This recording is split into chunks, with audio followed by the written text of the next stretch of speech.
You could say that. But... Oh, for sure. Hi, Gloria. Nice to see you, hon. How's everything? How's everything? 8 and 7 p.m. on Wednesday, February 1st, 2023. We will begin our select board meeting. Is there anyone here for public comment? Public comment. There being none, we will move on to the next item on the agenda.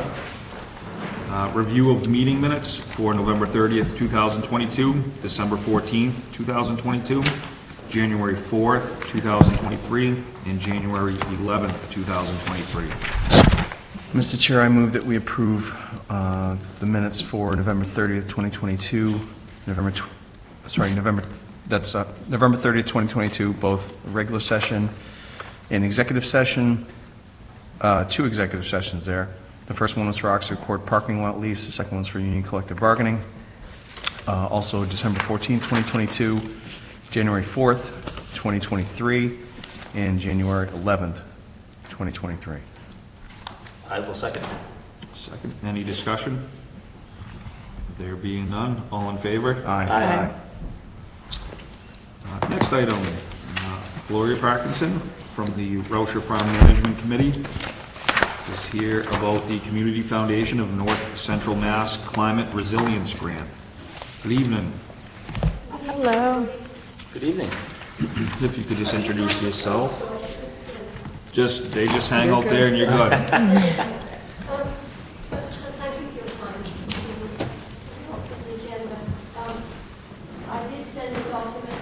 Could you just introduce yourself? There you go.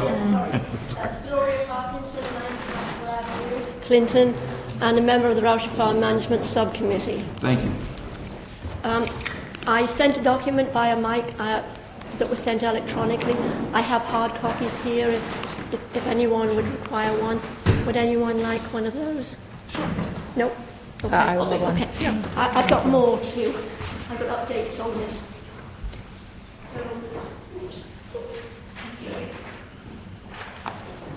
Yeah, we'll take that. Yeah. Take one across. Thank you. Everyone wants one. Thank you so much. No, you're fine. Thank you. So I'll give you a moment to skim, shall I? Of course. And then, do you want a hard copy? I have. From the one you sent me. Yeah, this is November that. 17th. Good, thank you. Do you want this one? In case I get foisted on you. Oh, sure. I can send it to you.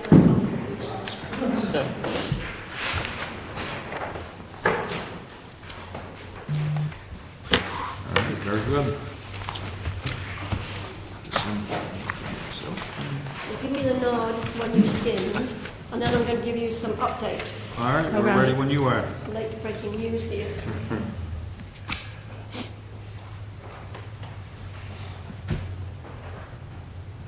So this is the actual grant that the proposal when they made on the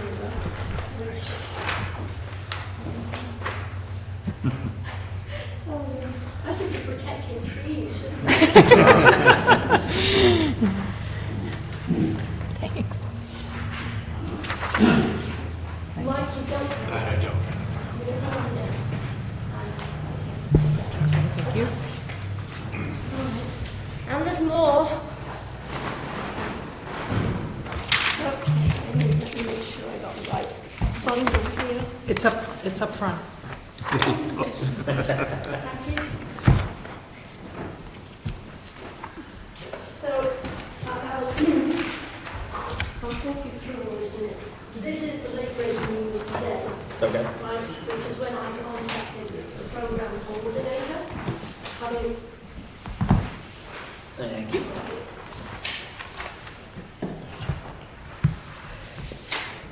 Thank you.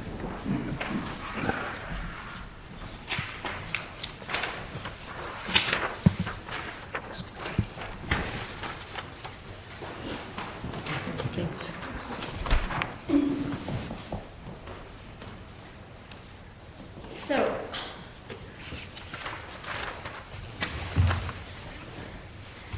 So, let me just preface Oh, sorry, skim. That's just wave when you've skimmed. Yeah, I can read what you're talking about. Go ahead. Okay. Let me first just preface some remarks as to, it was outlined in the first document that was sent in your package, and it's also described in the email that came today from the program coordinator. And this is the process by which the management of Rousher Farm is conducted on behalf of the town. So way back when the town first purchased Rousher Farm, the then Board of Selectmen delegated the day-to-day running management of the farm to the Conservation Commission, Clinton Conservation Commission. At the same time, there was also a town-appointed Rousher Farm Management Subcommittee that answers directly to the Conservation Commission, and then it follows, which is, I'm wearing that hat today, the Rousher Farm Management Subcommittee.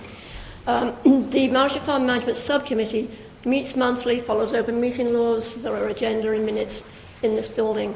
A week later, we report into the Conservation Commission at their monthly meeting, and they too are sent a report and the agenda and the minutes of the Rousher Farm Management Subcommittee. I mention all this just to let you know that there is a very tight sort of oversight on behalf of the town that goes through this.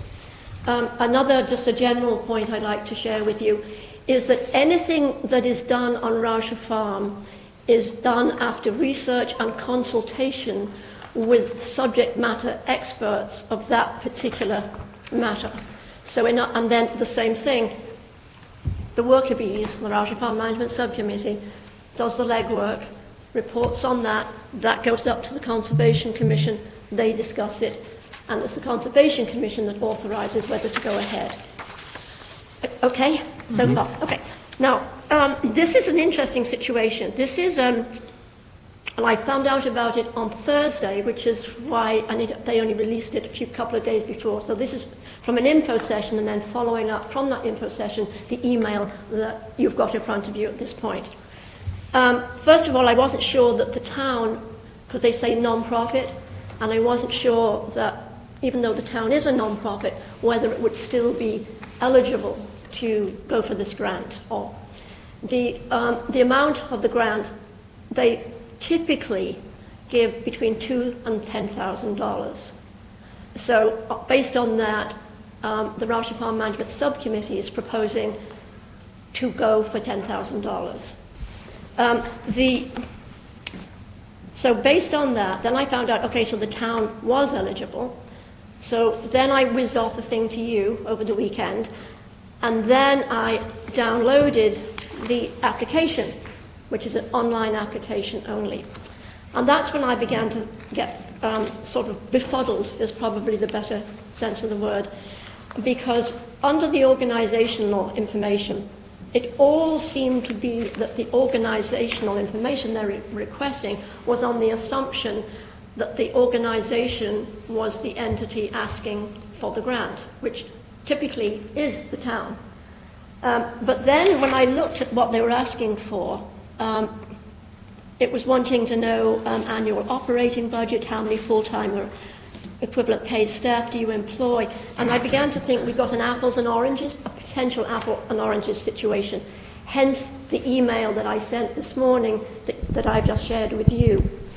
And what you'll see at the top of that email is that the program coordinator, I explained again the whole thing I've just explained, Rousher Farm, and right through.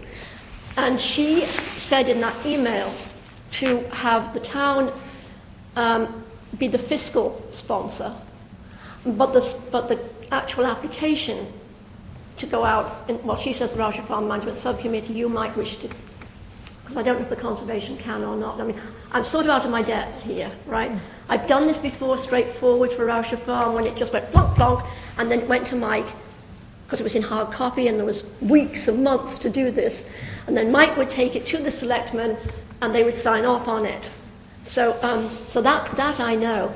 But now it seems like this application, and based on her response to my inquiry, she's saying the town, yes, is the fiscal, and the town would go in with its non-profit, all of that stuff, and who would be the chief executive, which would be, okay, Okay, so there's sections of this that would apply directly to the select board, and then there's other sections that would be relating to the Rauscher Farm, the money that's allocated annually to the Rauscher Farm, which is actually $5,000 for mainly invasive species attack. So I've come to you to find out if you feel okay with being the fiscal sponsors, the town as the fiscal sponsors, and then the actual applicant, that would be the Rauscher Farm. It's a grant for Rauscher Farm, and then who would be that? Would it be the Rauscher Farm Management Subcommittee that was appointed by the town? Would it be the Conservation Commission? And we've got like 2 weeks to do this. And I gave you that very tight deadline when I realized that there was a chance, if we don't ask, we won't get. It's as simple as that. And we are certainly, as under the guidelines, we are eminently for local action to address climate change mitigation and adaptation, because the grant would cover what Rauscher Farm Management Subcommittee and the Conservation Commission have been talking about for some months now, which is to have all of the habitats in Rauscher Farm with experts looking at climate change and climate resilience. And at the same time, I'm also on the core team of the other organisation that's doing a 2-year project with the towns of Clinton and Bolton. Not that that relates directly to here, but it's what sort of lights my fire. All right. Mr. Ward, what would you advise? Yeah, I think if the board, would authorize Rauscher Farm Management Subcommittee to apply for the grant, so the board can authorize them to do that. Rauscher Farm Management Committee is an arm of the town, so it is all part of the town. So I think they can go forward with it with the authority of the select board. So All right, I will accept the motion. So moved. Second. Second. Any discussion? Any questions? Yeah, Mr. Chair, I just have, what does being a fiscal sponsor entail, to your knowledge? I think this happens quite a lot, as far as I understand it, when there are organisations that work, for towns, but the town is actually, you're the non-profit entity, Okay. and that's part of the requirement. These grants are only awarded to licensed 501c3, and I have to provide the employer identification,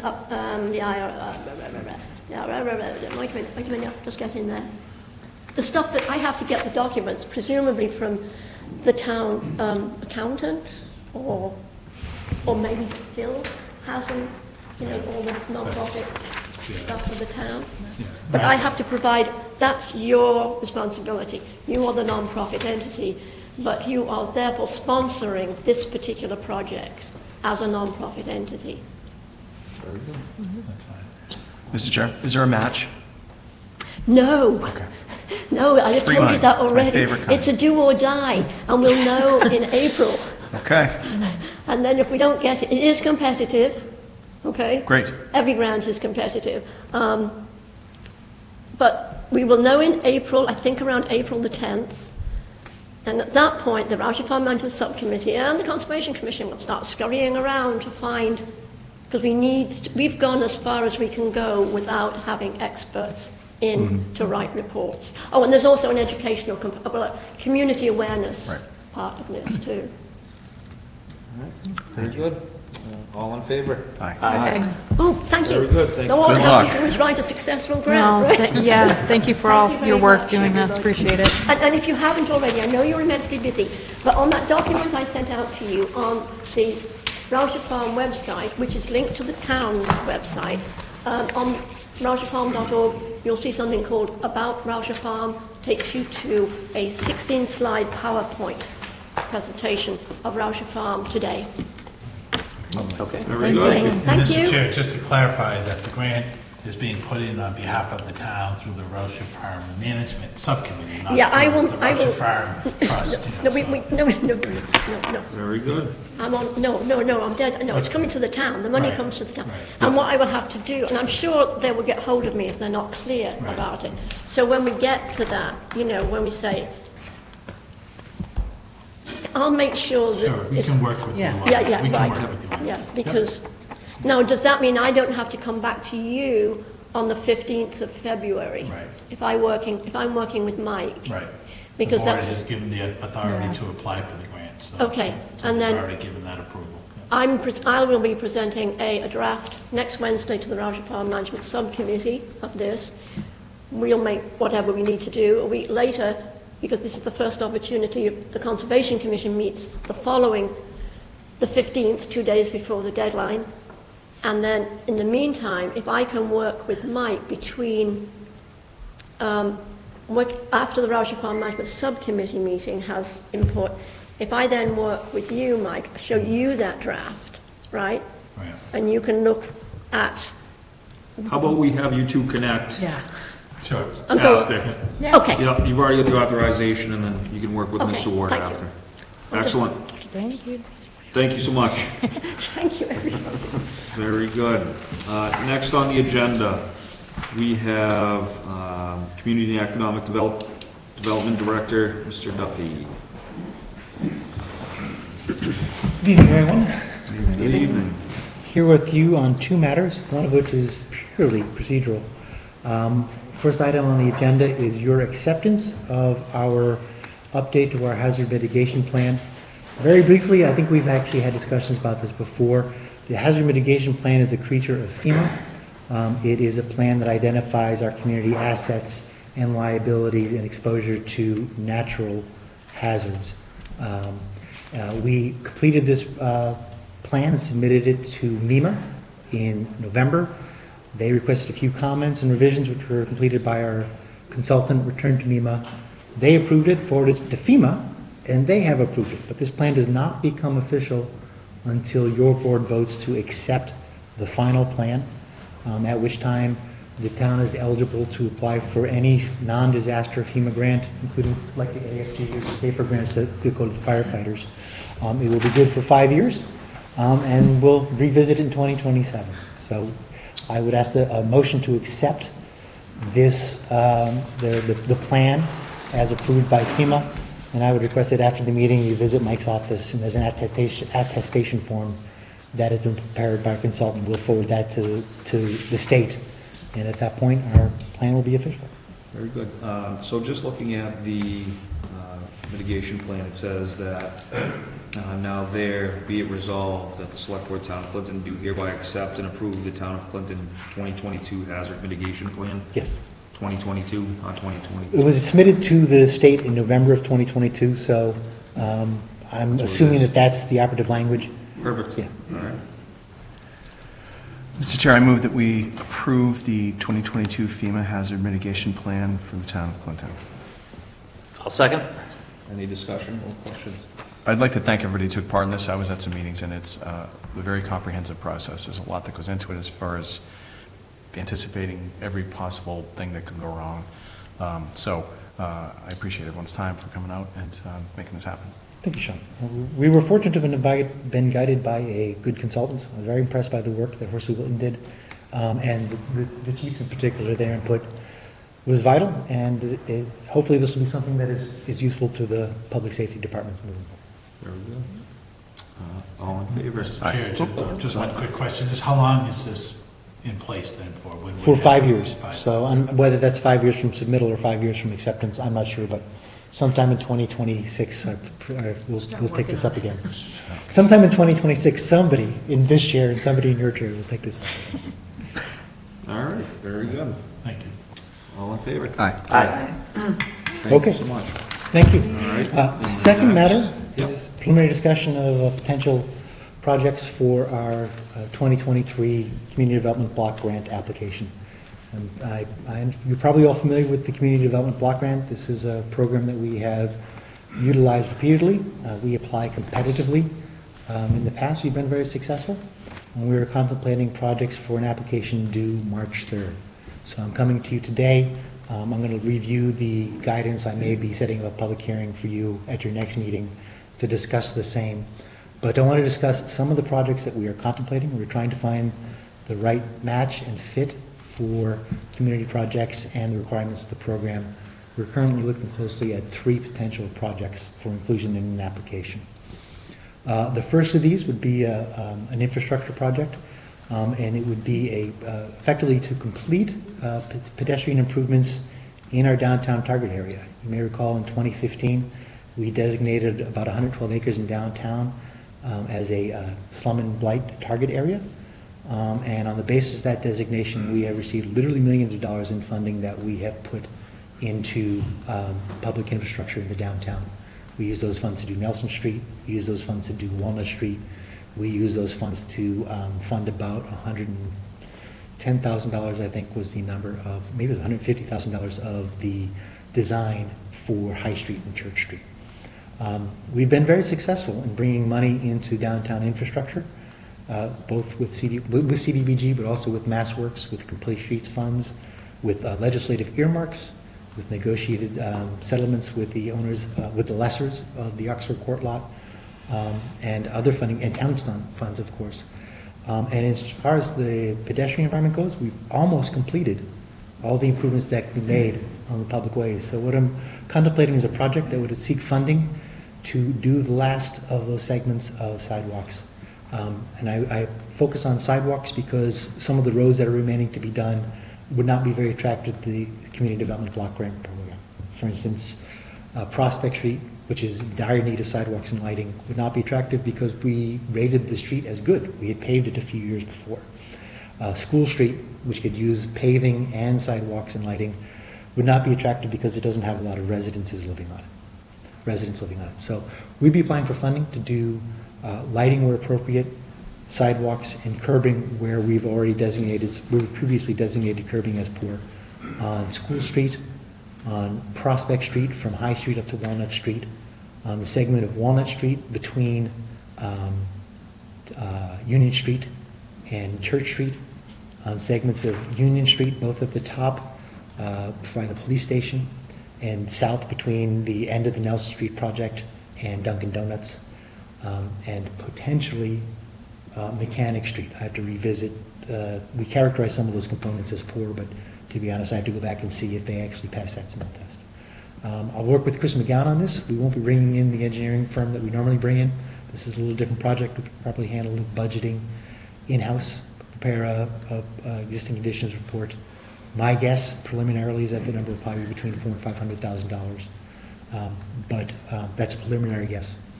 And if successful, we would do those completions, and we would be building out another piece of the pedestrian network that we forecast in the Complete Street study. And if we're successful, remind you, we'll be doing Sterling Street probably in 2025. We have plans to do Main Street using the transportation bond bill funding as well as town funds, and we'll have an extensive network to enable people to traverse the town on foot, which I think is complementary to some of our community's unique spatial assets and qualities. Another project we were looking at, we were approached by the people who run the May Barton Community Garden.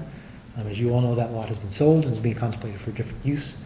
They have made arrangements already to relocate up to the senior center, the piece of land between the eastern boundary of the parking lot and the fence that backs up to the presentation apartments. And so they have asked us if we could seek CDBG funding for that build-out, for paths and walls and fencing and planter beds.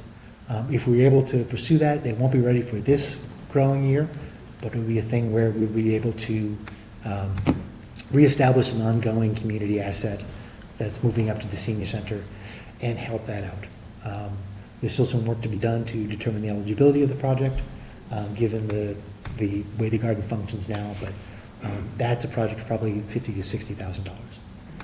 Not a huge lift as far as CDBG goes. And then the final thing we're trying to do is we're contemplating is finding a way to bring CDBG funding in a sensible and eligible way into the WHEAT project, their building project. We have to be very savvy about doing that. The funding can only be used for certain things without triggering things like a prevailing wage requirement. Funding has to be, if it's part of a blend of financing, it has to be demonstrated that the funding is essential and last dollars in, but for the inclusion of CDBG funds, the project could not proceed. And it has to certainly serve, and there's certain things that it can and cannot serve based on the the history of the program. So that's a tricky one. We've contemplating maybe providing furnishings for the kitchen and the residential units if CDBG looks up on that favorably, as well as contributing to general funding. But we're still working that through, quite frankly. So these are the things that we're looking at. We can apply for a maximum of $1.3 million in this round. They did not have a round last year. We did receive a grant in '21, and I guess I should be giving you an update on that because that's one of the things that they require we do. We received a grant in '21 from CDBG to redo Ash Street. There was a delay in getting the clearance of funds on that. That's on my part. I had mistakenly neglected to file a piece of paperwork with Mass Historic, but those clearances should be submitted to the state this week. And we contemplate putting the project out to bid probably around May, with an idea of commencing construction in July. Obviously, we'd like to avoid the school calendar in doing construction on Ash Street. It's a pretty small project. We're hoping that if we begin sometime end of June, we'd be done by beginning of September, be in and out after Little League ends and before school starts. So that's what we're thinking about.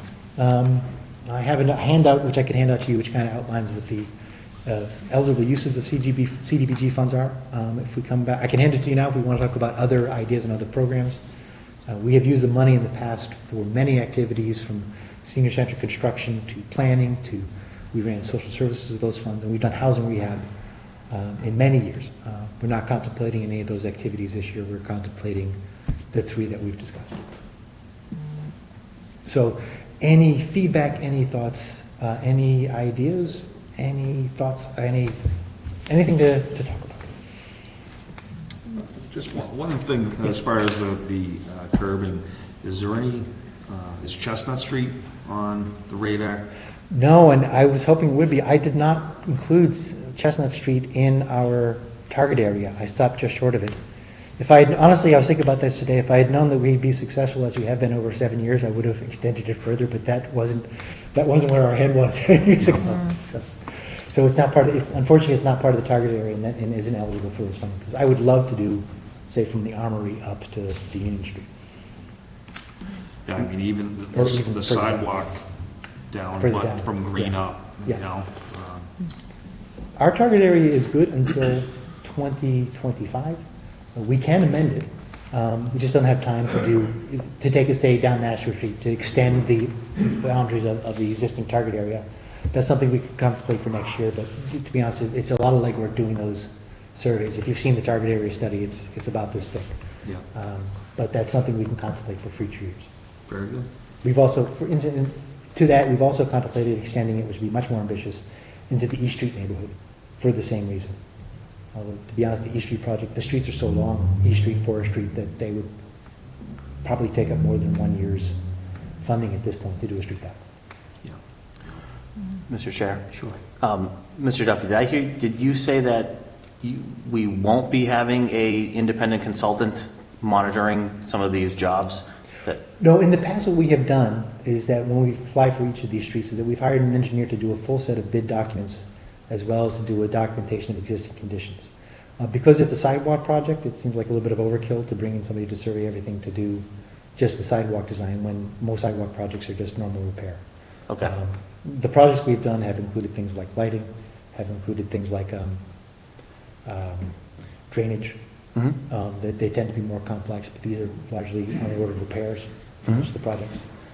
So we have arranged to bring in an engineer to do that this year. And they also provide us cost estimates, and I think we can do that with DPW signature. So it increases you get points for readiness to proceed, but it's not a requirement of the grant that you have these drawings in hand.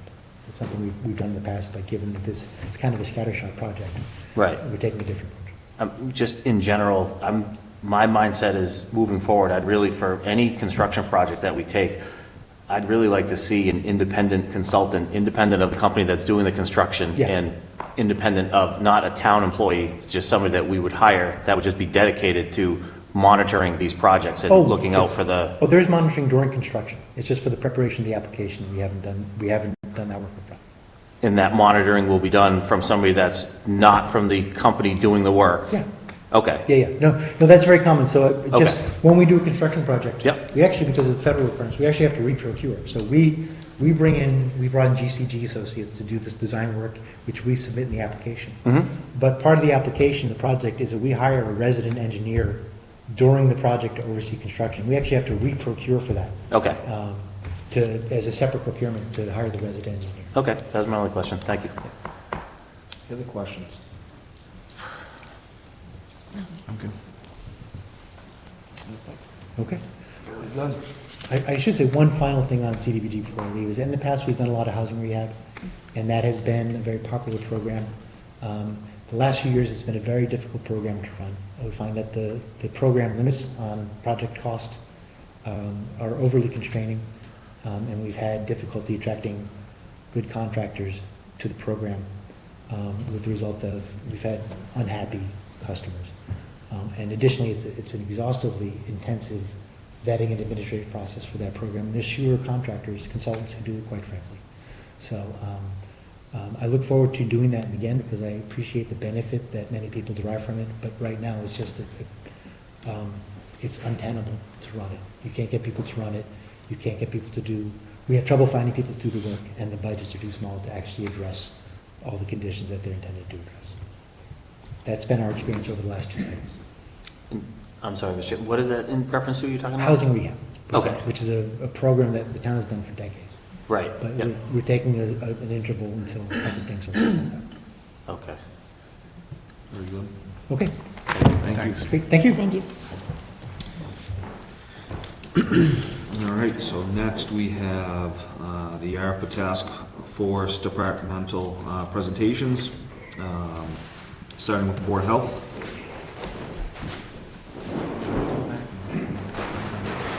Say it again? I have to go back and look for old things. Yeah, it's January 4th. Good evening. Hello. We're here to make a couple requests under this funding. One of the first things we were looking for was a carport. We currently have a trailer that we have behind the filtration plant that has a lot of our generators, cots, blankets, tables, chairs, signs, and everything. And over the years, with the weather, we've had to send it out for repair. It had leaks, damaged a lot of the stuff in there. We had to have it replaced. So one of the first items that we were looking for was something just to protect that and the equipment that's inside. We put down a figure of $10,000. Don't know what it really would cost. We just put that as a placeholder right now. If it were to be approved, we would obviously go out and get bids, but that's something we're looking for, unless we can come up with another place to put it, store it inside somewhere. But there's a lot of expensive equipment in there with generators, and it's stuff that we have used during the ice storm and disasters and, dispensing sites and stuff of that nature.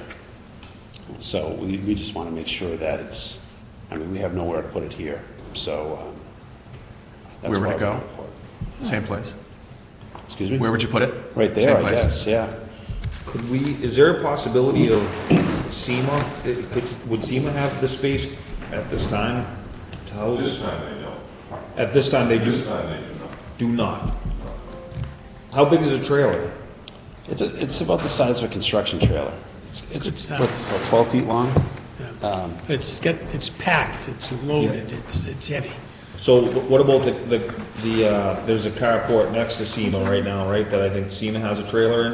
Yeah, they got a trailer over there. I think that's their lighting plan, so that, if I remember. Would that fit too, or no? Would that, you couldn't Too big, fit? we'll have to- No, it's just, I can't remember the dimensions of it. And then the DPW might not? They were lucky enough, we were lucky enough to have, they let us put it behind Oh, the filtration plant. filtration, So Gotcha. we were just happy to have it under lock and key where no one could get at it. Yep. So, but we had it repaired a couple of years ago. We were fortunate that the Montezuma Public Health Network, a few other towns had the same problem. They paid for the repair. I think this is a one-time deal. They probably won't do it again, Okay. okay?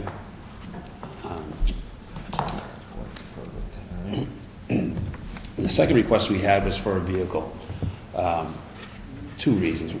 We have no way of towing that trailer anywhere. we used Tom's truck and my Jeep to bring whatever we needed to shelter, if we're setting up a shelter dispensing site, you know. We borrowed Eddie Kane when he worked here. He helped us a couple of times, tow the thing, but we have no way of moving that. And it's, you know, this day and age, to get things to the site that we needed to, it'd be a lot easier and a lot quicker if we had a vehicle where we could just pull in and tie it and tow it down to where we need to be. And not only for that, but we're doing 300 inspections a year in and around the community. We're using our own vehicles. You know, we're doing septic inspections, so we're on construction sites. I mean, I don't mind once in a while, but, you know, we could use a vehicle of our own, or four-wheel drive, where we could pull that, go up and do some inspections on these new construction equipment, septic systems. We're all over the town, day in and day out. We could use it, and if it were here at the town hall, we'd obviously let someone else use it too. If someone here needed to go somewhere to a meeting or training or what have you, if it's not being used, I mean, we're not going to keep it to ourselves. We'd be more than willing to share with everybody here in the town hall. So that was really our big request. Mr. Chair? Sure. So that trailer you're talking about, is the intent of that is to be mobile? Like anytime there's like an issue, it's got to get moved from there to, okay. The carport request, I don't really have a problem with it. The only thing I'd probably advise to maybe get some quotes first. Sure. Only because we've run into a problem in the past where people have asked for money, and then when they get the bids or some of the quotes come in, they're like, it's more than what we gave them, and it's just like, I'd rather get some quotes to have a better idea of like what it's going to cost. I don't think it would be, it sounds like it's a pretty simple thing. I don't think like a building inspector would be involved to like approve it. It sounds like it's a pretty simple structure, right? Right. Yeah, I don't have issue with that. I don't really have that much of an issue with the car either, but kind of to your point, I think I'd rather see a vehicle that was accessible to multiple town departments, and that, you know, either the town administrator's office could monitor it and like sign it out, and maybe if after like 3 or 4 years we find out that you guys are using it 99% of the time, then we can have a conversation about like getting a dedicated vehicle. But I think for now, I think there's what I don't want to get into is like, I don't want every department now coming to us asking for a car for their department. I'd rather have one car for the whole town and see how much usage, and if it's getting used constantly, we can have a conversation about getting another car if we think that people are using it all the time. But I would recommend that we start with one and have some sort of a sign-out system, just monitor who's using it, how often it's being used, and then obviously would have to work out some sort of like a maintenance program for it, who's going to maintain it, make sure that it's, you know, getting its oil changed and all that stuff. But so I'd generally be in favor of the vehicle, but just a little bit different from like what you're asking. I'd like it to be like kind of like for the whole town, and then you guys would have as much right to use it as anybody else would. No, that's great, as long as it's Now, just one, are you talking a car or a truck? more a truck, a four-wheel Oh, vehicle. okay. Yeah, I was gonna say, Something if that you're can gonna tow that pull- trailer yeah, is yeah, is right. really what we need. Right. In an emergency, I mean, I don't even know who, we call Chris McGowan, but we've had trouble with the wrong size ball on the hitch, and it's just a disaster. So to have that in the truck and ready to go, it just makes life a lot easier for us. Mm-hmm. Not only that, but you know, we're showing up for home inspections. You know, we do a number of those a year, probably 100. It'd be nice to pull up in a town car instead of our own vehicle. You know, just so they know it's official when they see the car and the emblem on the side. Yep.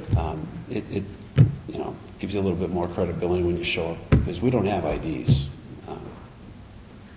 They're just taking our word for it, and we just want them to feel safe. When you pull in the driveway with a town car, at least they know it's real. Mr. Chairman, most of the departments have their own vehicles anyways. I mean, the facilities department has one, the building inspector has one, the fire chief has one. I mean, most of the people basically do have a vehicle that goes with their department. So I don't know if there would really be that much of a use for other departments per se. I mean, I'm not opposed to it.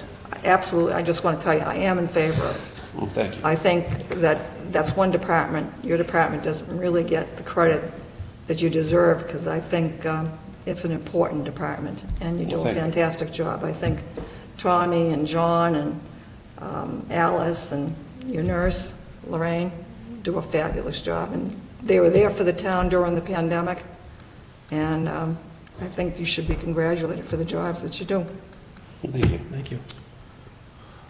Maybe to that point, Mike, do you think you could put together a list of town departments, which ones have a vehicle, which ones don't? And Sure. then, yeah, if that point is true, then, yeah, it does defeat the purpose of having a townwide vehicle if everybody else already has one. Well, I mean, if you looked at, hypothetically speaking, like if there was inspectional services, right, then whether it's electrical, Board of Health, gas, because right now, the electrical, the plumbing, and the gas, they would all use their own vehicles, correct? Correct. So a similar scenario, so at least if it went to the Right. use of the inspectional services, then you can coordinate amongst yourselves.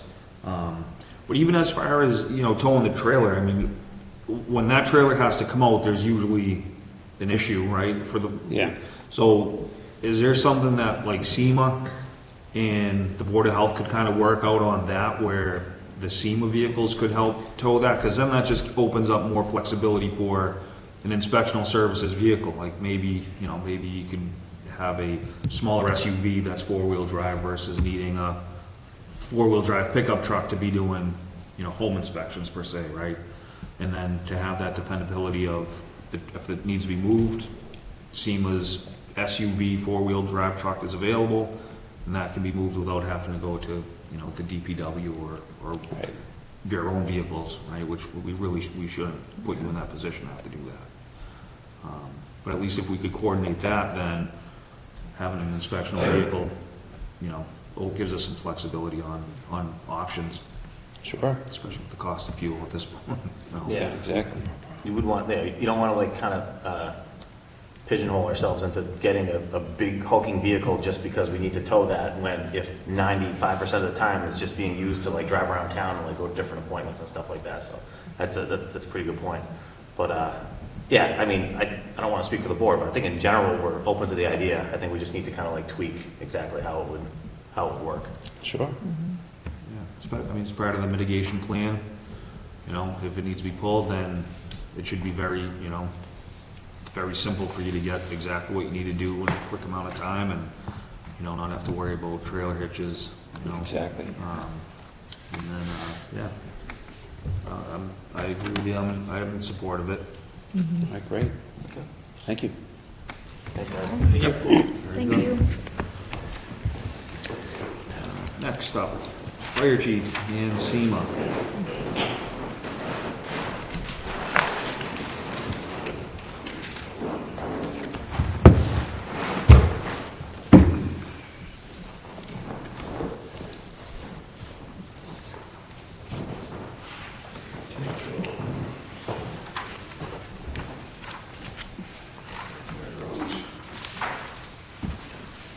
Thank you. Thank you. Thank you.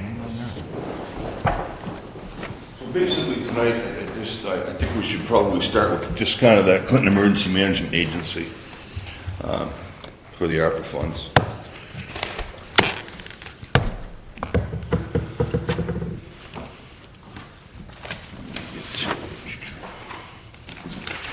So I kind of put together just a list. It's very difficult to come up with numbers only with retrospect to the fact of, you got a number that you think you're going to get, and you're trying to kind of come up with some numbers for that. But one of the things, Matt, you alluded to is a pickup truck. So the police chief and myself, we had a lengthy discussion of, we got 4 older vehicles down there, and we want to try to condense it down to 2, meaning a new vehicle plus possibly one of those vehicles down there. I have a quote from a government municipal group, and by the time you get done, lettering it, lights, the deal, it's a $65,000 vehicle. There's no way around that. Some of the other issues in the building is all the pumps, the water pumps, the generators and everything, they all use gasoline out of the pumps, and they all have ethanol in them. So if they don't get exercised all the time constantly, they won't start. And these guys, you know, I got definitely some eye-opening issues, you know, going into the building and helping these guys as the co-director with the police chief. And the fact that one of the issues is we looked at is Ben, the town mechanic, we discussed in length going to ethanol-free gas. So taking and servicing the 30-some-odd pumps down there and setting up Ben as a spot in the DPW for us, set up to put a 55-gallon drum of ethanol-free with the pump, the bonding, and everything. And then if they don't go in there for 4 weeks, a month, those things are going to start right up. They're going to have an issue. Even 2-3 years later, they know they're going to start. And that's important. Yeah. So that was a really big thing. I was a little bit surprised the amount of equipment that's in that building. And then another thing, to the credit of all the 9 members that are on down there, however the building has fallen down around them, you walk into places, everything is in order. You walk into the section where they have their meetings, and you can literally eat off the floor. For a building that is literally, I'm telling you, Sean, you know exactly what I'm talking about. The building is falling down around them. That building is spotless clean, better than other facilities in the town. I was really taken back by the pride that these, 8 or 9 guys put into that building. So then I looked at a lot of their radios down there, the old fire department radios, which they're still good radios, but they've never been maintained. They've never had upgrades. They've never been serviced to check the band, to communicate with us, to check with us. So that was another issue. I put in, charging, maybe getting a couple of newer radios, meaning that down there they don't have tri-band. Well, tri-band, in an emergency, they should be able to, I'm not saying a million radios, maybe like 2 radios, just be able to talk to the police. They have the capabilities of talking to us and other departments, but they should be able to still communicate with the police in the event of an emergency. So that's kind of what is on the radio maintenance upgrades, charging systems, that and all. The ethanol-free gas, I kind of already spoke about that. Then the question marks are just basically because there's other equipment down there that you can update and upgrade, but until you have kind of an idea of, I don't want to put a lot of hours into searching for what needs to be replaced down there or building maintenance on that building. My building down there on Main Street is different than that one on Water Street. On High Street. That building's dilapidated. So I don't know how much money the town really wants to sink into it. We just recently just took a simple 2-inch foil-faced insulation board, and one of my firefighters cut it for me, and we slid it into the door going up to the 2nd floor. And then now the heat stays on the 1st floor where it belongs, and it's 45 degrees in there. It's tenable, so that they can, we can have a meeting, and we're not, chattering our teeth in there. But I mean, seriously, a simple, that's all we bought was one insulation board. We slid it in there, and the heat's not going up the stair like a chimney and out the roof. Brian Farragut was kind enough. We had an awful, the mold in the basement is so thick, I got sick going in the basement. But I was trying to understand, where was it all? Why was it so wet in there? Well, the drain pipe had a break in it about this big, and the water was just pouring into the basement, and it was from the roof. So, Brian Farragut was kind enough to have facilities come in and get Mike Anderson and repair it. Now we're trying to get it dried out to get the mold out of there. When I say inches of mold, that's not an understatement. Inches thick of mold in that building, in the basement. So that's the reason I put question mark, because I tread lightly on how much money do we really want to put into that building. And then my other train of thought is to the fact that if at some point we transition paramedics into the old fire station, and we take SEMA and we turn SEMA, Brian and myself, into 2 vehicles. You can put 2 vehicles in one of the bays in the old station, put all the equipment into the basement, the lower level of that building, and then we can turn around. There's a little bit of a gray area, whereas if you put paramedics in there and they're sleeping, because it would be a sleeping quarter, it's not like a residence, how much gasoline you can put in there. So if you're going to put in, 50 gallons of gasoline with generators and stuff, the codes change. So, that was an option, and it was discussed, maybe like a small metal building to put the generators in. Just kind of thought that to kind of get out of that building. So that's why there's a lot of question marks here, because, I put in for $200,000, but in the same token, I don't really, I'm trying to figure out what we need down there as I enter into this, this venture down there. So that's basically kind of where I'm coming from with Clinton Emergency Management. Can I just? So we had Chief Coyne had come in about the radios there. Would that be something that if we ever moved forward with updating radios that we could just kind of piggyback SEMA onto that? 100%, absolutely. Because everything's through Worcester Radio, Warhead, 100%.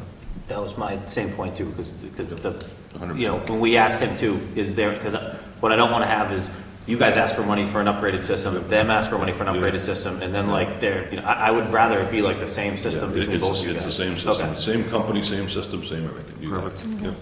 No. Mike, do you recall at one point in time that we, and I'm sure Mike does, that we had talked about moving them into the basement of the town hall?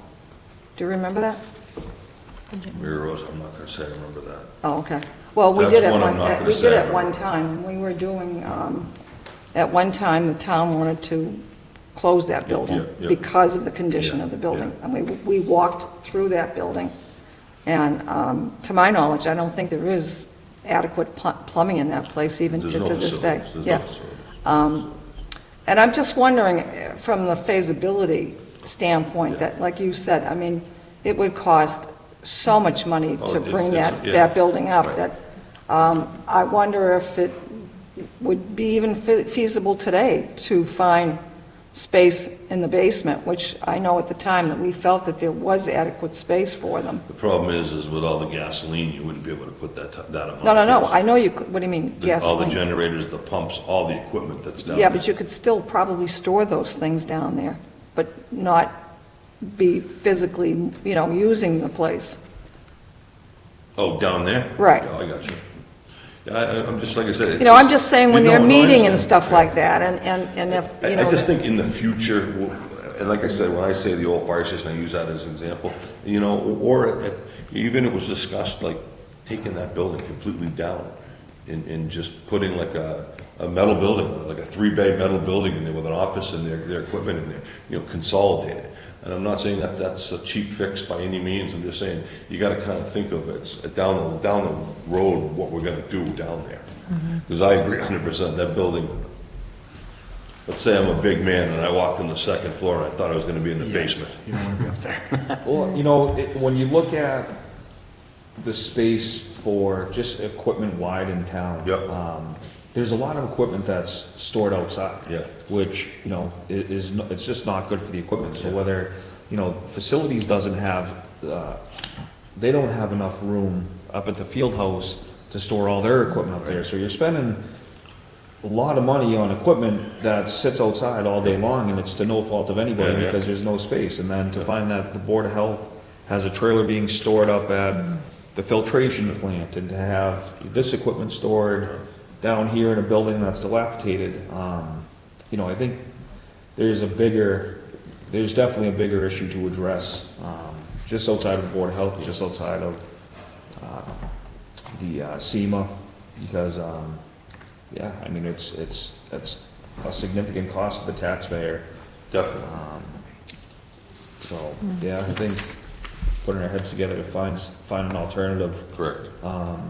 In that space, hypothetically, if it ever came down to utilizing that space, it would be better if we could get everything under one roof as far as those departments, so.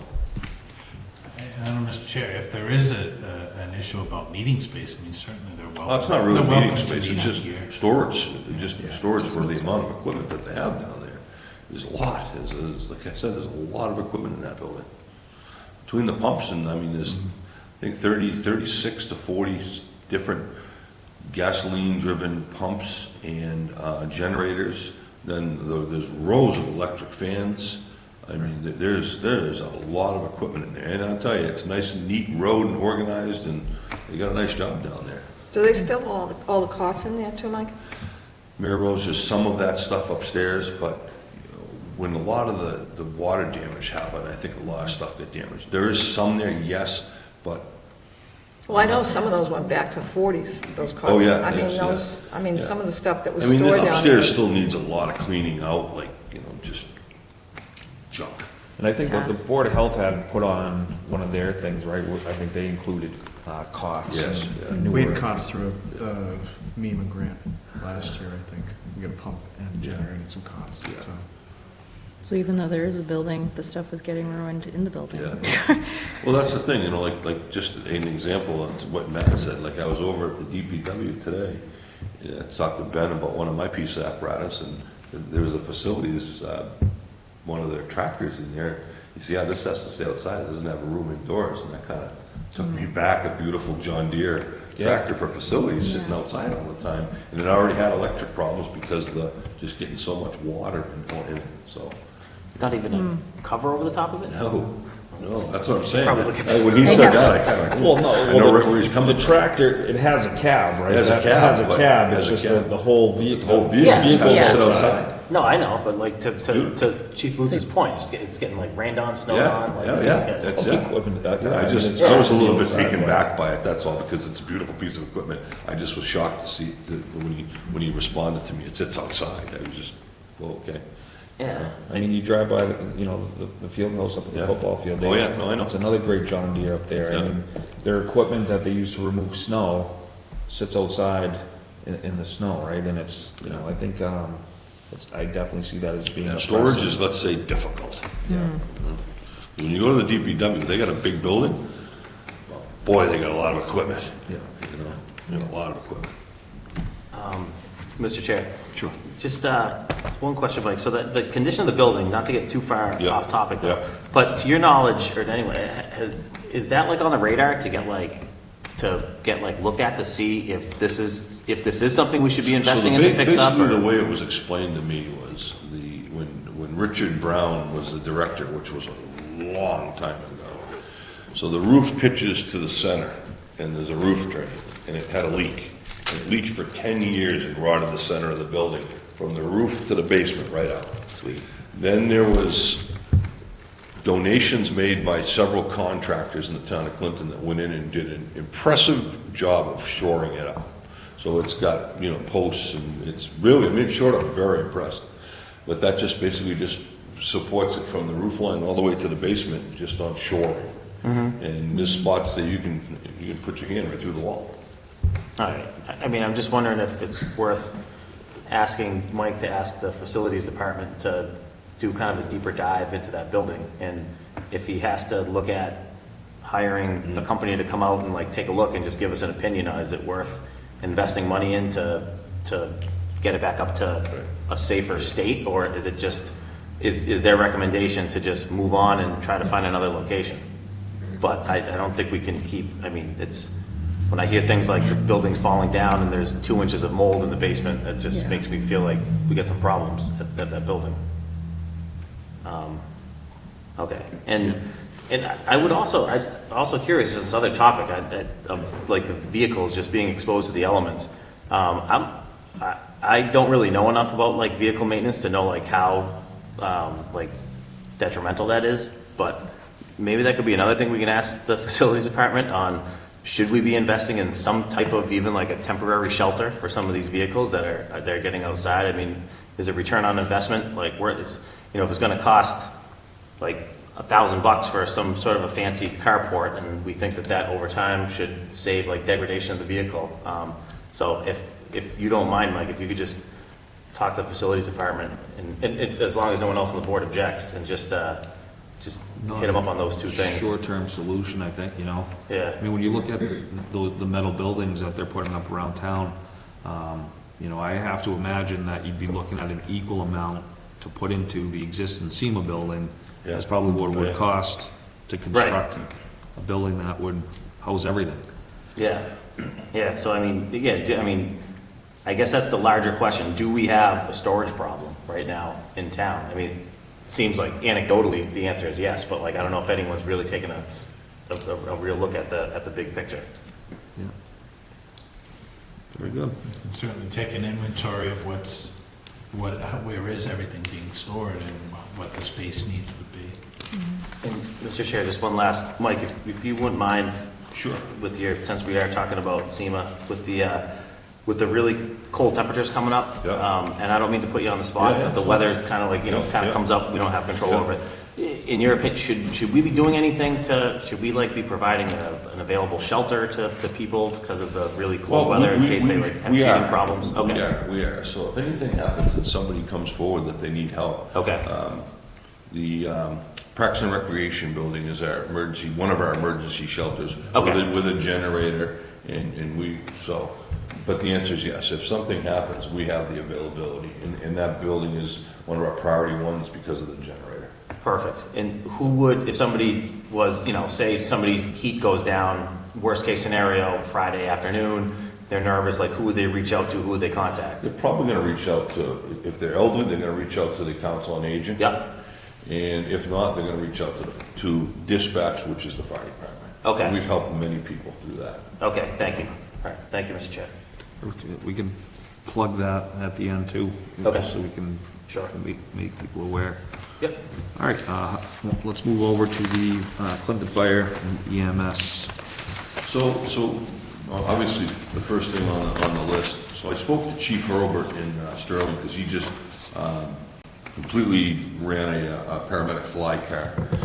So a paramedic fly car is the vehicle, and then all the paramedic equipment that goes with that vehicle, including the lighting, all the equipment inside, and then the lettering on the vehicle. That price was $112,000 and some change. I went to 115 because by the time you order it and the cost of increase and stuff, I just rounded it up to that. For the uninitiated, is that different than an ambulance? Oh yeah. Okay. So basically that's if we get a paramedic service off the ground and running, and the town of Lancaster called us. They don't need us to transport, they need paramedics. Then we would send a paramedic in that car down. Then we would have a written agreement with them that if we go down there and we use the paramedics, their skills, we would send them a bill. And then that's a flat rate bill like we do with Sterling and Bolton. And then they would just pay us for that rate. Yeah, so if they had to go to Worcester, right, Worcester, then it's sending an SUV, not Town of Clinton ambulance. The second thing on the list was a rooftop unit. So Russ Carlstead, we ended up getting 2 rooftop units out of the 3 down there replaced. They talked about air quality and everything with the pandemic. This is probably more on Brian and facilities, but I told him I'd put it in my list. The reason it's $10,000 is because, the way everything sits down there and the way it sits in the building, we have to boom them up with a crane. That crane's a lot of money. So I put $10,000. Can I hammer that number down? Yeah, we can call those people. They put the other 2 units and they can give us an accurate rate to the penny price.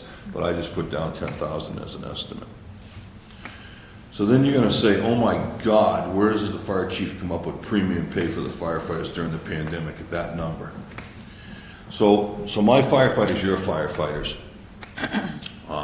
they came to work every single day. From the beginning of this pandemic to the end of the pandemic, or if we're at the end of it. They never missed a day. There was one time during that time frame, I was operating with 14, I believe it was 14 firefighters. I was one firefighter. If I lost one more, I was going to have to close my doors. I was literally killing my guys, literally killing them.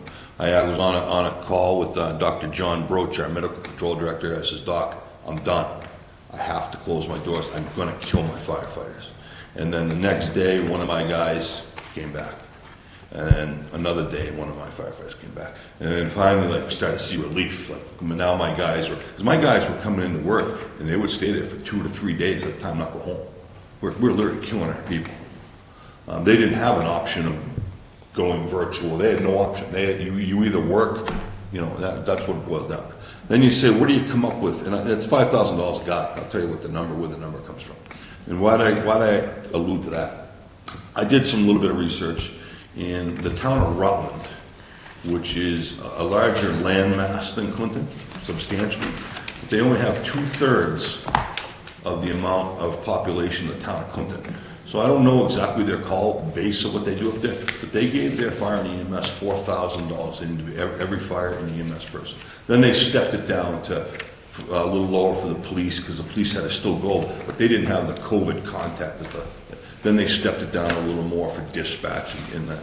So I just said, our department did a lot more calls, definitely than Rutland, there's no question. I can't tell you what that was, but definitely a lot more handling calls. So that's where I came up with that number. Then as you work down, we talked about the old fire station. Michael and I put 50,000. Michael's kind of gave me a little bit of advice on numbers. It's probably realistically going to be considerably lower than that. Dr. Meyer was kind enough to email me over just recently when they were doing the study on the building for that STEM building. He sent me all that. So I got some stuff to look at. Some of the theories is if that goes through, pans out, putting the chief over there, putting paramedics over there, putting fire prevention over there, putting SEMA over there, and using every square inch of that building. It's a beautiful building. I'm obviously a little bit sentimental to it because my father worked for his whole career out of that building. I grew up in that building. So that's kind of one of the things that I put in. I'm not really sure. Like I said, that number is just Michael and I had a kind of a lengthy discussion just recently that number is probably going to be substantially lower. EMS coats. So the way it's set up at the station, everybody gets an EMS coat when they come on the job. But that's it. That coat's like roughly about a $500 coat.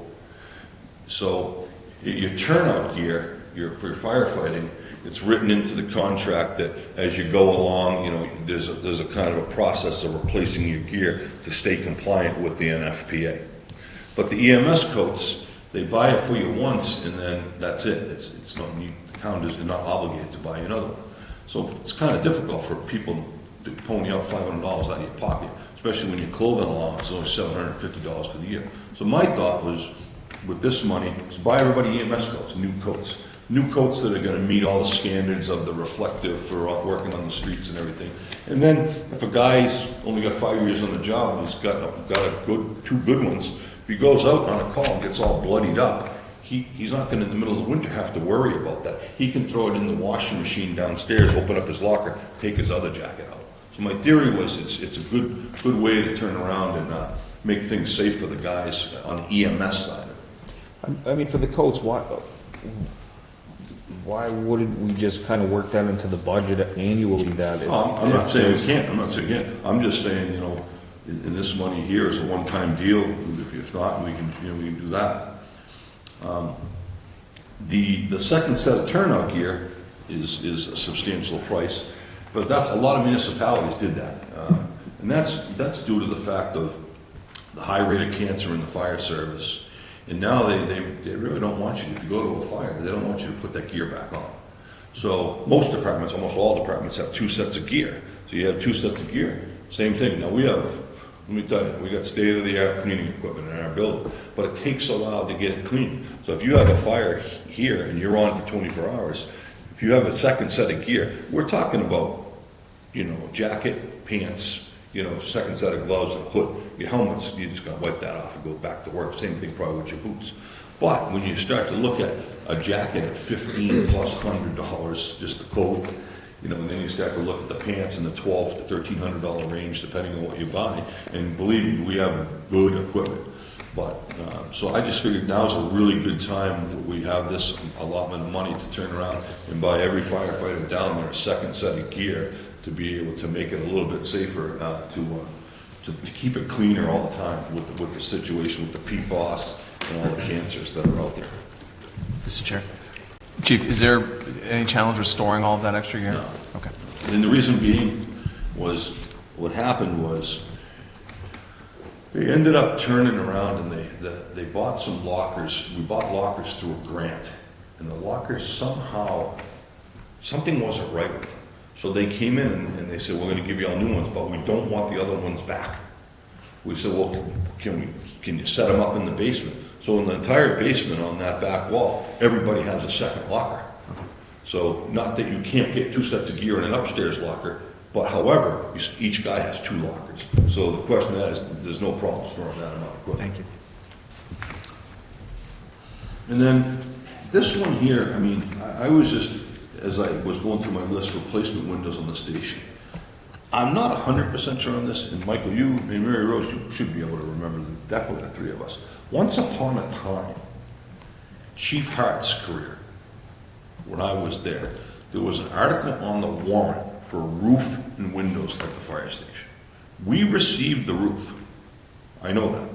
You're talking about the existing, The the existing functioning fire, one? yeah, Okay. right. Those windows have never been replaced. Those windows are all existing from 1983, 84. Building was built in 83. We moved into it in the fall of 1984. So I put in that just because the windows are rickety and old down there, you know, but I definitely remember there was an article warrant for that once upon a time. No, it's probably still on there. Huh? That's the detective committee's gonna Yeah. get to the bottom of this one. He does a pretty good job of digging at warrant articles that don't. Matt, were you born? Say it again? Were you born? Doesn't matter. I appreciate the compliment. I was. I was. You know, so that's kind of how I come up with numbers.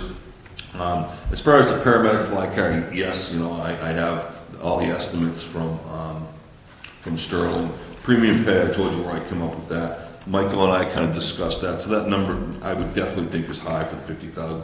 EMS codes is relatively accurate from the numbers that I got from Trippies, and the second set of gear, because I purchased the 2 sets of gear, actually, I'm sorry, 4 sets of gear every year, I have accurate numbers on that, so those numbers are accurate. Replacement windows is a shot in the dark. I'm just guessing. I really don't have a clue. Until somebody said, hey, you know, get an actual, have somebody give you an actual price. I'm just guessing, because I remember, I don't really remember the numbers that were given back then. But I know the roof went on, but I know the windows did not. You know, what's something that I'm finding to be a little bit alarming is, you know, whenever we think about whether it's fire or whether it's police, right? They're there to keep us safe, and I think it's concerning that we have to look at ARPA as being an opportunity to provide firefighters with a second set of turnout gear, so they're not using, you know, they're not using contaminated gear. It's like, you know, there seems to be a disregard for, you know, we want you to keep us safe, but then I feel like in a sense there's almost like a disregard or a neglect for like us keeping the fire department safe. Like, you know, that's concerning.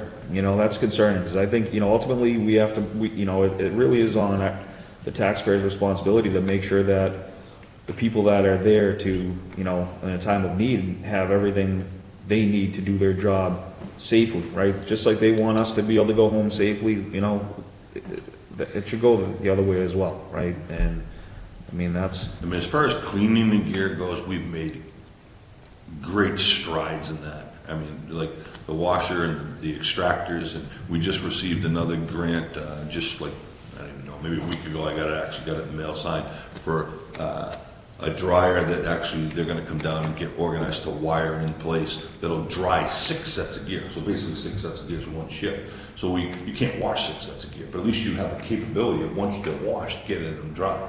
So it's not as bad when you're per se you're going off shift, but you still have to get 6 sets of gear washed, 6 sets of gear on a dryer, and then you gotta get into work and get your gear together, make sure your gear's dry to get back ready to go to work for the next, you know, if you're in your 2 days off or your 4 days off, you get back and get your gear together. Or if something happens where we need you before your days, you gotta come back in, and you gotta get in and get your gear together. So that's why it's a second set of gear, I think, is a really big thing for the guys. And, Mr. Chair, Mike, so the EMS codes and the turnout gear, they're two completely... Two different things. Okay. EMS codes going on the EMS calls. Okay. Kind of like the ones, for lack of a better word, like the trash guys wear with the fluorescent on them, Yeah. which is, what is it, ANSI approved, and Yeah. they're approved, so it's, you know, because originally we had ones that were, they were kind of like crisscrossed, and the illumination was only in lines, and that stopped meeting the criteria. Now they're kind of the fluorescent colors. We don't have Route 290, 495. We thank God we don't, because across the country, firefighters and they're being killed on highways. Almost every single day, there's a firefighter death on highway. Yeah, oh yeah, I'm in a blog that comes across the phone. Every day there's a firefighter in the country killed on the highway. They put blockers out in vehicles, they take apparatus and block the highway, and people come down and plow right into them, tractor trailers, and kill the firefighters on the other side. Kill the state police, kill the police officers. It's constant, it's all over the country.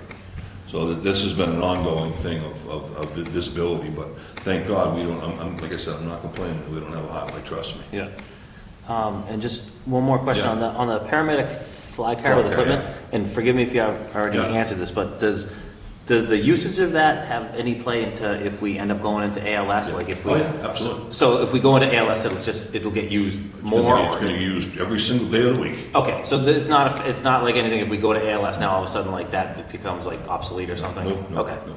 all right. That's part of it. Mr., sorry. No, you go ahead. Mr. Chair, this is for Mike or Angela. We've got in our bigger spreadsheet here, 250 for premium pay. Does this 130 fit into that? Yeah, so he didn't get the memo that All we right. took. So originally you had 500 and then we went down to 450 on the spreadsheet because I put 50 in this other line item that's premium pay. So I have a presentation on that that's a little more detailed, not Okay. to steal his thunder, but it's, That's fine, Angela. Okay. so we have to probably adjust our spreadsheet a little bit. Okay, thank you. And not to get too far off topic, Yeah. but I'm very much in favor of exactly what you proposed for the old fire station.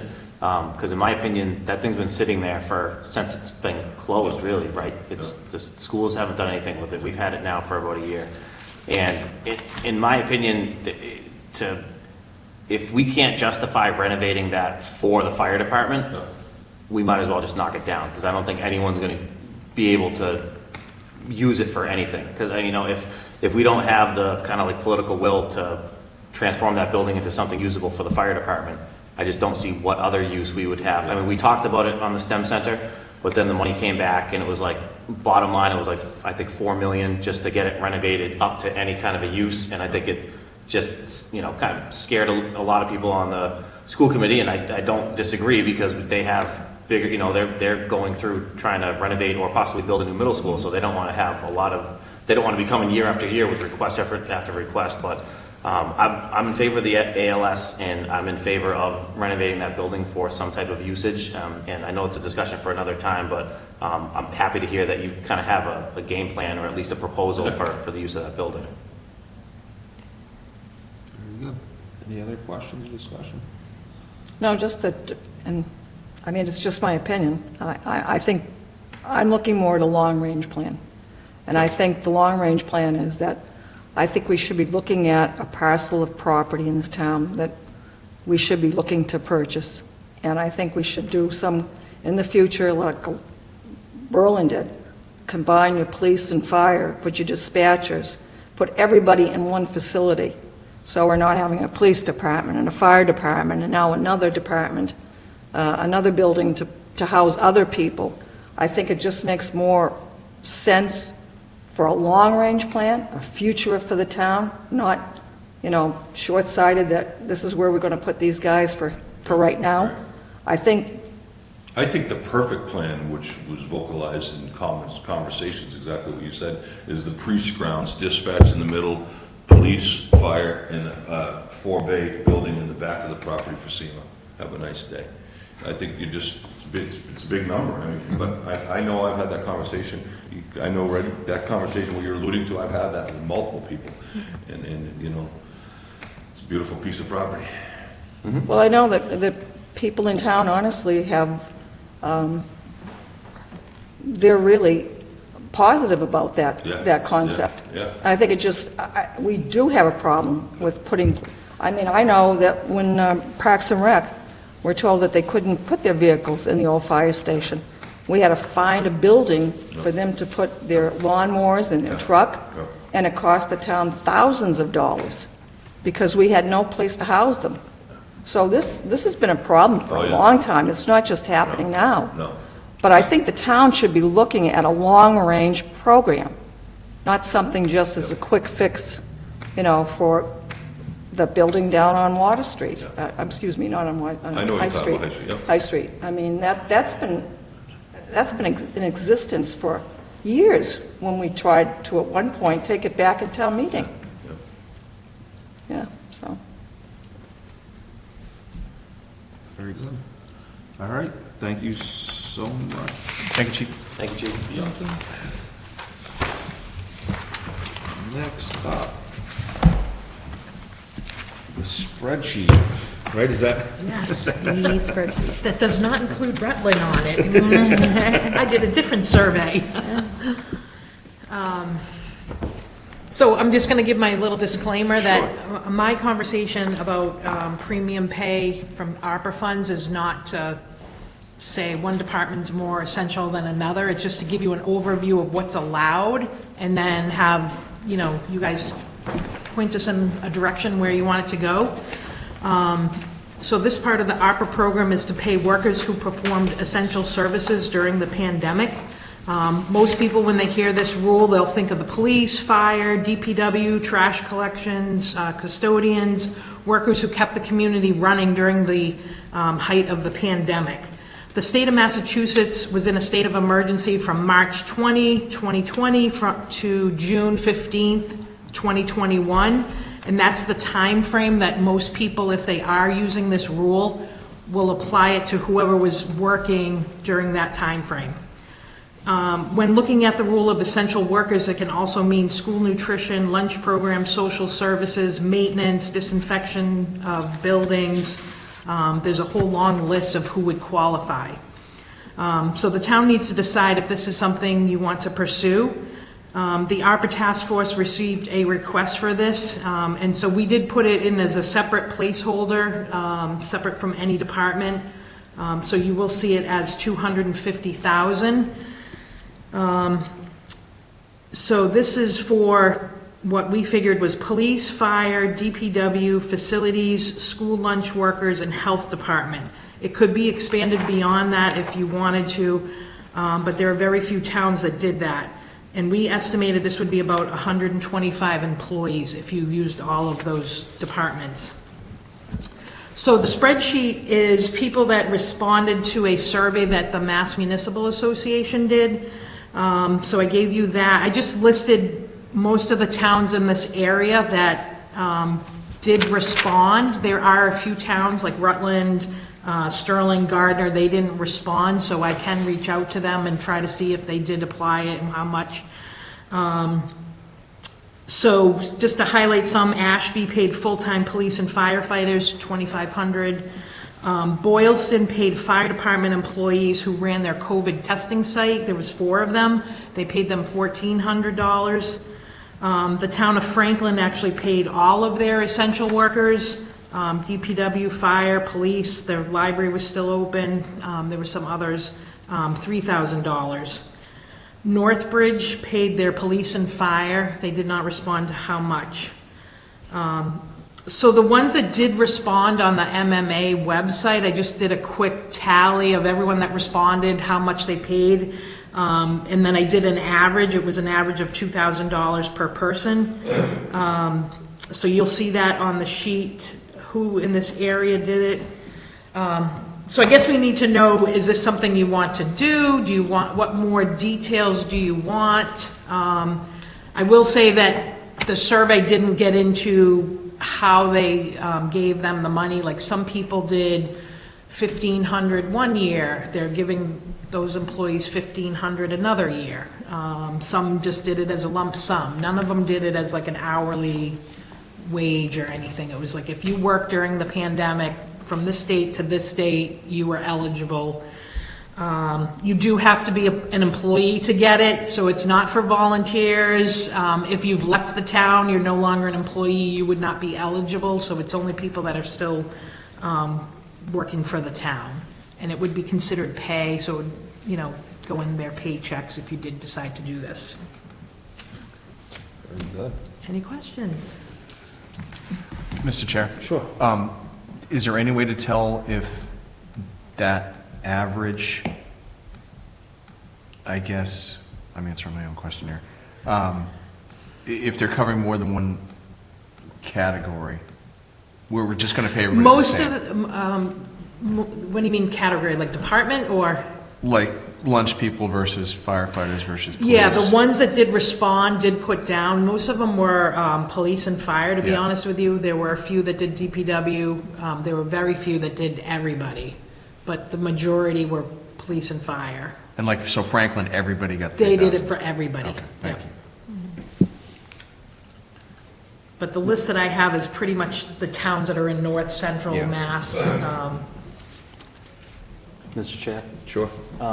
I mean, just, this is my opinion. I think police department and fire department, all day, they should be receiving something. We can have a discussion about like what that should be. I mean, guys were waist deep in this thing when a lot of other people had the ability to kind of stay sheltered. I'm not saying I'm against, if there's any other groups outside of that, I just need to kind of like hear a case for like why they, because to me, the fire department and police department, it's a no-brainer. Even, did you mention the school cafeteria workers? So they're not covered under anything that the school is doing? No, they weren't. So Okay. that's why we included them in So, this, yeah. and teachers, also, after the first year of the shutdown, they were kind of like thrown into this. And cafeteria workers, I would agree that they're, I mean, you have a line of kids coming through every day you have to deal with. So I could even see a justification for that. But some of the other departments, I'm not going to say that I'm opposed to it yet, but I just would kind of have to hear some sort of a, you know, if those departments feel like they do deserve that pay, I'd want to hear like what the justification is for it, and like how were they exposed to COVID when they were on the job?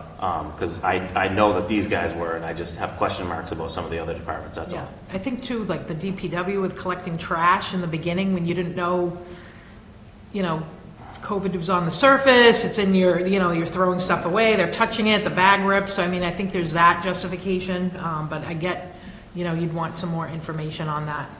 Right. Well, I know that this town hall stayed open during the entire time. I mean, so employees did, No. It was closed to It the was public. closed. They had, that they were, yeah, but they people were dropping they off. still had people coming in, were dropping off bills and things like that. They were dropping them off in a Dropbox in the front of the It building. was 3 months in 20 and 3 months in 21 where it was closed to the public, Right. but the other time, everyone was still working in the Correct. building. And then the other time beyond those 6-month period, it was open to the public for people to come in. So- Right.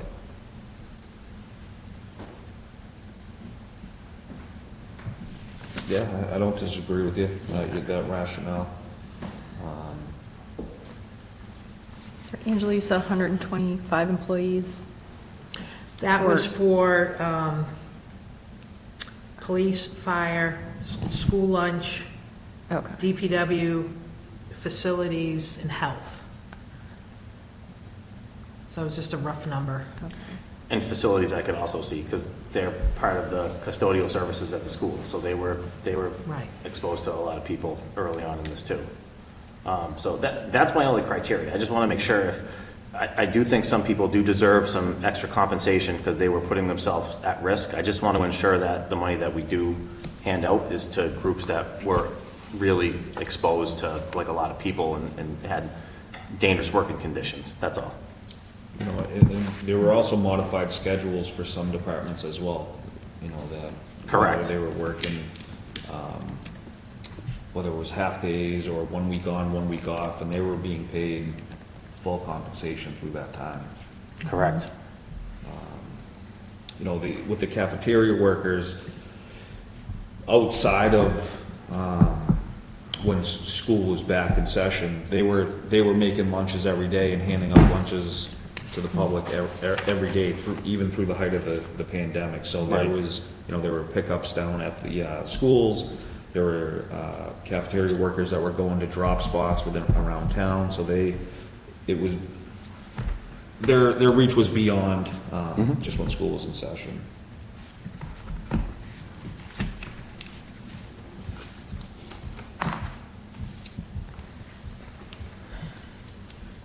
It's Yeah, no, I- something we can discuss Yeah. going forward. Yeah, I think it's just, I'm for it as well. I think it's just kind of figuring out how to slice the pie a bit. We can just get more in-depth into what departments, what their duties were during the time, what their schedules were, how many people, whether they were, out remote, on, off, or whatever, and then also maybe get more information about what other communities were doing. So it just seemed to be on what the assistant town administrator had done so far. It didn't seem to find a lot of communities that were doing it. So the board is open to definitely wanting to consider the pay, and we certainly can get more detail. Yeah, and I agree. I mean, looking at the, what you had provided, yeah, I was surprised to see that it was a relatively small percentage that actually paid it out. I'm very surprised by that. Yeah. I think a couple of towns were concerned that, did they have to pay people in the public that were doing these types of jobs? So they just didn't even want to get involved in it. So I think that was I had like 2 different communities mention that. So. And there's some like the cities like Pittsburgh and that are still considering it, so they haven't granted it yet, but they haven't ruled it out either, like Clinton. So. Yeah, thank you for this though. This is a great place to start, and I'm hoping maybe the next go around when we start revisiting after we've heard everyone, we have to start making some decisions, because I'd like to keep this kind of a high priority and keep it moving. So I thank you a lot for this research. This is a great place to start, and yeah, I hope we can discuss it at a later time. And yeah, I don't know, how many more groups do we have coming before us? I was going to say, I think we only have facilities, council on aging, so maybe like, there might be one other person. Oh, the library. So Okay. like 2 or 3, so we could probably bring them all in at the next one and at least hear the first round of presentations and then. Right. So just, for the municipal employees, is that any municipal employee, so whether it was library, parks and recreation? It was, Is that you would have to be 125? doing essential work Okay. and, yeah, like if Parks and Rec could be the parks, emptying the trash at the parks.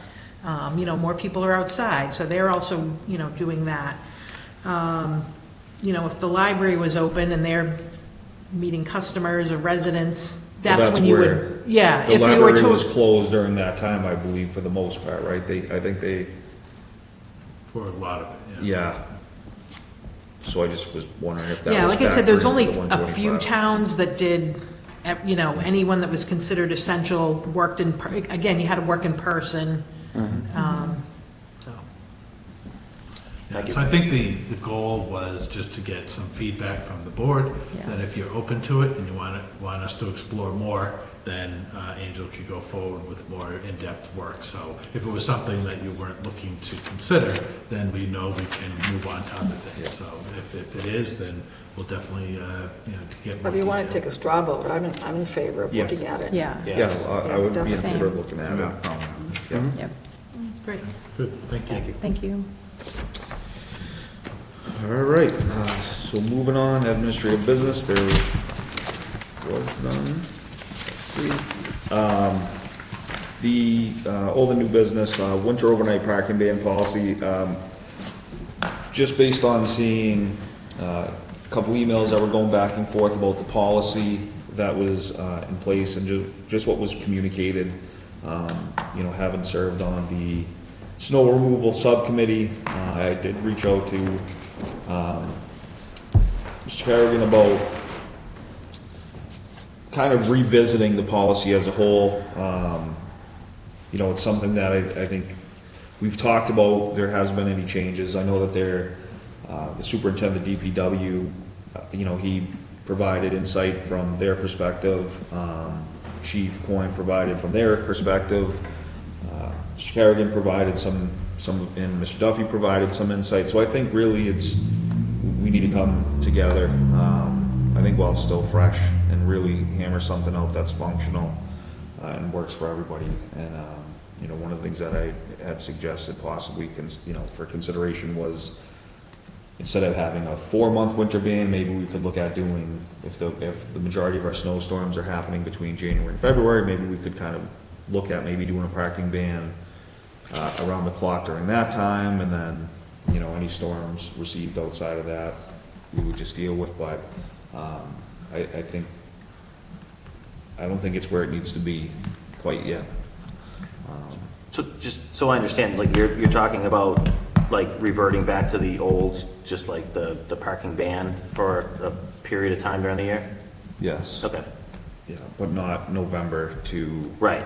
April, right? Because you know, one of the things that was brought up with, you know, say parking on High Street, right? That if it's not snowing, then, you know, does it make sense to not allow people to park up there? But I think, you know, when the DPW had communicated that they'd be doing snow removal up there, I think it would make sense that maybe we look at least, you know, it gives the police department something to enforce that's consistent, because they were saying when they used to do their educating campaign, they'd go out, they'd pass out flyers to make everybody aware, and it was, you know, just a one-shot deal. And then, but now, between when the light's on, when it's not on, the time of day, it seems to fluctuate, so, nothing really that needed to be discussed, nothing that needs to be discussed at length tonight. It was Okay. fresh on my mind the other day, and I think it's just something we can talk about at our subcommittee, and then maybe bring back a recommendation for the board.